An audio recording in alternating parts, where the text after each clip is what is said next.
Hello everyone, my name is Daniela Populska-Angelovska. I'm a teacher of English language at the High School Tsar Samuel in Resen. Today I will be your teacher and I will be leading you throughout today's lesson. Today we are going to see the format and structure of short messages with subject omission. This means that we are going to see how to write short messages and not to include the subject. We're going to see how can we write the sentences without putting any subject in it. Also, we are going to discuss the reasons why do we write and send such messages, and also what other elements we can also use in writing short messages. Let's see. When and why do we write short messages? We write these short messages when we like to communicate with friends, peers, family members, and people who are close to us. In these situations, when we like to send and write short messages, we are allowed to use informal speech and to use the spoken language that we use throughout everyday communication. We can use such language and we can use short messages when we like to send text messages or informal emails or letters to people that we are close to and that we can talk in our everyday language. Why do we write short messages? The reasons that we write short messages are to be more accurate in informing. This means that we like to be more precise and concise and to transmit the message that we want to tell to the other people in an easier way. Also, we like to make sure that we will be better understood. So this means that we won't put any long text in those messages, but we are going to include only the most important information. The other reason why we write short messages is to be more economic in terms of time and energy. This means we save time and energy in typing or writing longer texts, so here we can do it in a shorter period of time. Let's see which are the characteristics of short messages. They are short and precise. They contain only the most important information that need to be told, and they usually contain abbreviations or contractions.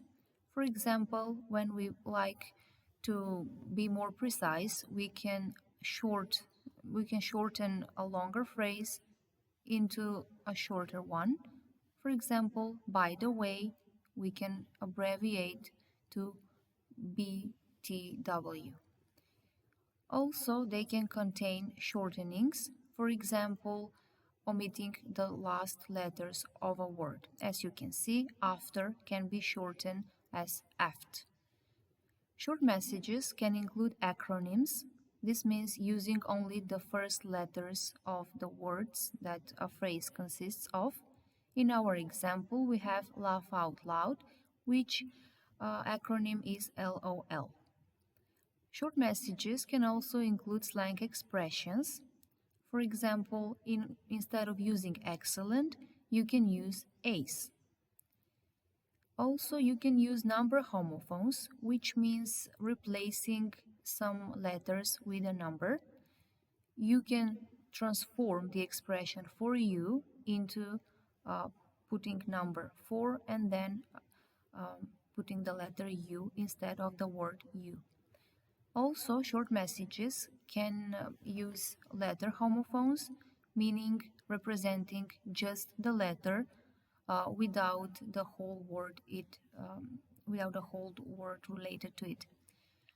Also, the short messages contain non-conventional spelling, which means that we don't stick to the standardized spelling of the words, but we use some other variation.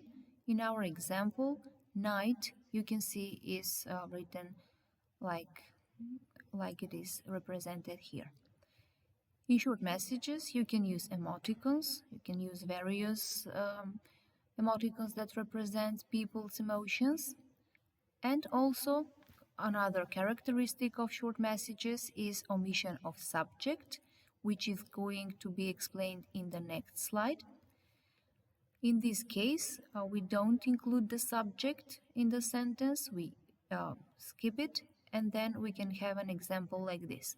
Instead of I wish you all the best, we can write wish you all the best.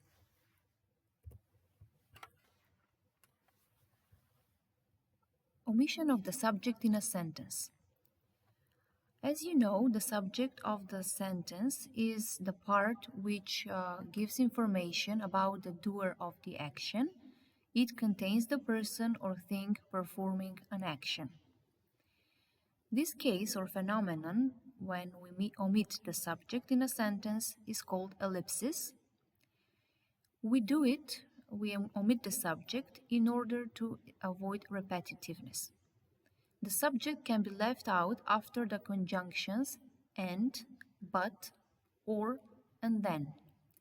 In our examples, we can see some sentences related to this omission.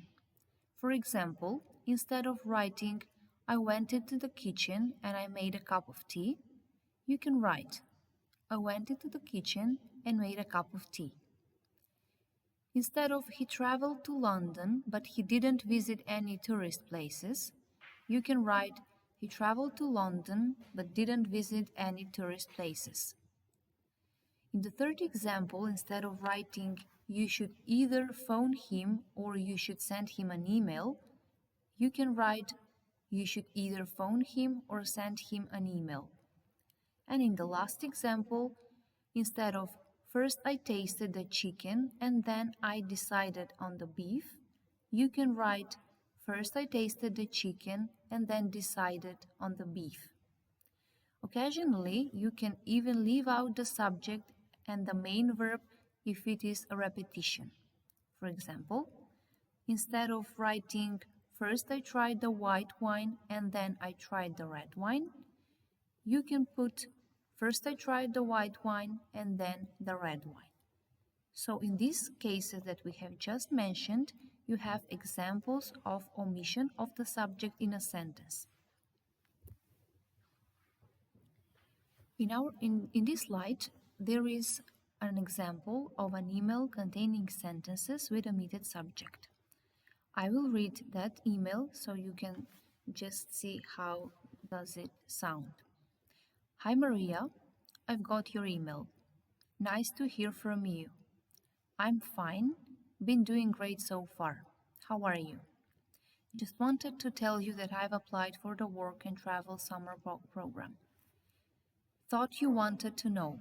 Hope they will pick me up. Can't wait to see you and tell you lots of things.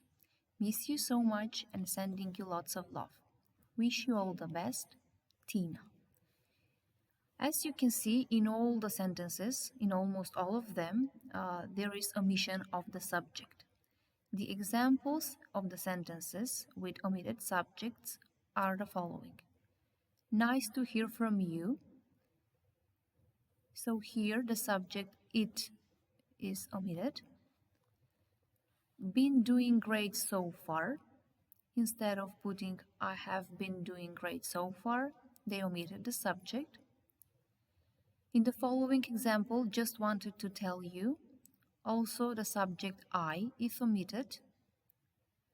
In the next example, thought you wanted to know and hope they will pick me up, again the subject I is omitted. In the following example, can't wait to see you and tell you lots of things, we have omission of the subject I, which is the same with the next sentences, miss you so much and sending you lots of love. Again, the subject I is omitted, and in the last closing greeting, wish you all the best, again, the subject I is missing. So the person who was writing this email omitted the subject in order to be more precise, in order to avoid repetition of the subject, and she felt close to the person writing to, and that's why she tended to use more informal speech and use everyday expressions. For homework, you need to write an email to a friend of yours and tell them about your resolutions for a healthier life you have made. Try to meet the subject in the sentences and use 80 to 100 words. So write a short email, short message to your friend, give them information about your resolutions for a healthier life, and try not to include the subject in the sentence. Thank you for listening and have a great day.